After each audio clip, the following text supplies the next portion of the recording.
Les déclarations de l'ambassadeur de Chine à Paris, M. Lu Shai, ont provoqué une très grande polémique, à un tel point qu'il a été repris de volée par la plupart des dirigeants européens, également par M. Macron, et qu'il a été convoqué au ministère français des Affaires étrangères.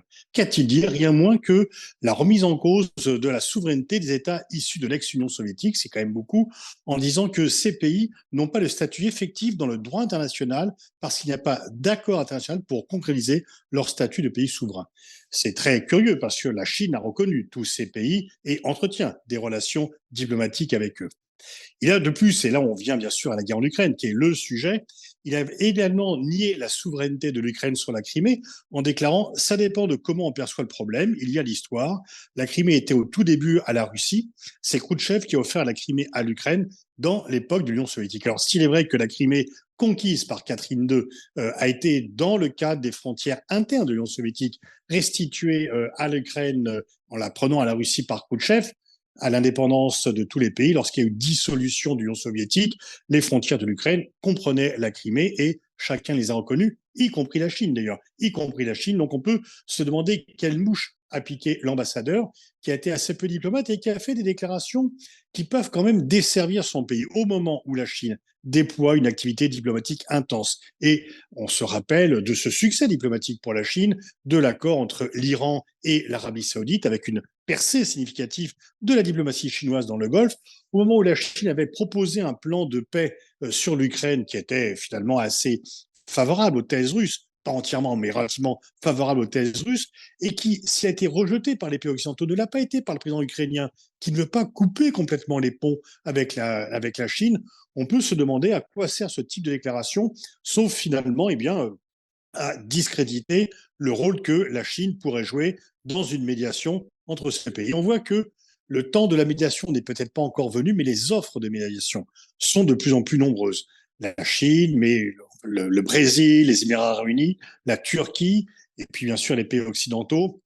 Il y a beaucoup de pays qui poussent à la négociation et qui voudraient mettre fin à la guerre. Mais la fin de la guerre n'a pas la même signification pour les pays occidentaux et pour les pays de ce qu'on appelle le Sud global, réunissant à la fois les démocraties. Contrairement à ce que disent certains, il n'y a pas que des dictatures dans le Sud global, les démocraties, Brésil, Afrique du Sud, Inde, et bien sûr des régimes autoritaires. Pour les Occidentaux, c'est simple. La paix ne pourra survenir que si l'Ukraine récupère tous les territoires qu'elle a perdus depuis le début de la guerre, et on laisse à l'Ukraine décider ce qui est le début de la guerre. Ce n'est pas pour l'Ukraine 2022, c'est 2014, donc annexion de la Crimée.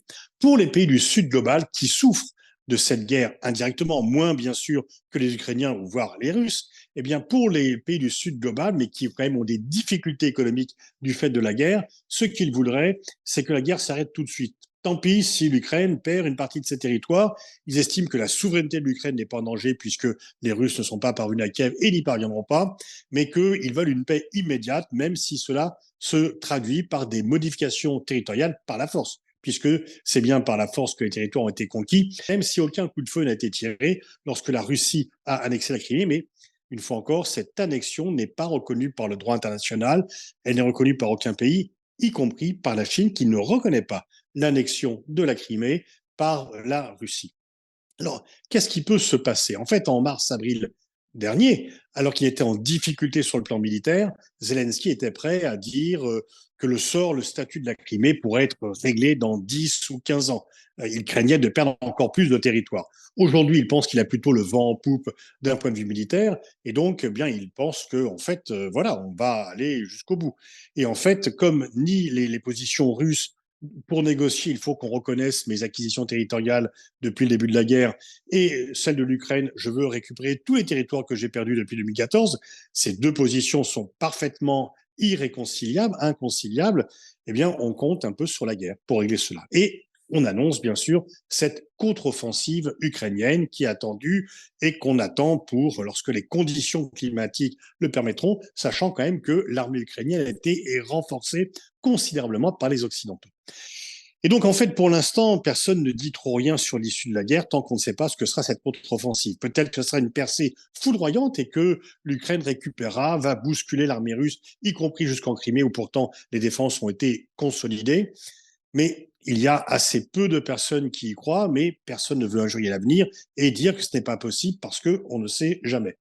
Le scénario le plus probable, c'est que l'Ukraine récupère les territoires, mais pas tous ceux qu'elle a perdus, et que ça soit une réussite partielle ou un échec partiel. Et là, à partir de ce moment-là, eh bien, si cette contre-offensive ne donne pas un succès total à Zelensky, peut-être qu'on pourra de nouveau parler de négociations. Peut-être que les pays qui ne font pas pression sur l'Ukraine, qui disent que c'est à l'Ukraine de décider, pourront peut-être dire quand même là, il est temps d'arrêter. On verra pour le reste plus tard. Il peut y avoir aussi une cessation des combats par épuisement des combattants sans qu'il y ait un accord formel entre Russes et Ukrainiens. Si la guerre ne permet pas de restaurer la souveraineté de l'Ukraine sur la Crimée, que faire? Il faudra bien négocier et ne peut-être pas prolonger la guerre indéfiniment. Et on peut penser que dans ces conditions, les pressions seront de plus en plus fortes pour qu'il y ait un accord, même pas d'accord formel, mais au moins une cessation des combats entre Russes et Ukrainiens. Et donc, en fait, on attend tous cette contre-offensive, voir quel sera son verdict, pour voir ensuite de quelle façon l'option militaire pourrait être reprise. Mais ce qui est certain, c'est que la Crimée compte plus pour Poutine que pour la plupart des Russes, mais la Crimée compte également plus pour Zelensky que pour la plupart des Ukrainiens. Il y a déjà en Ukraine des gens qui disent on ne va pas continuer la guerre indéfiniment pour reconquérir la Crimée si simplement militairement ce n'est pas possible.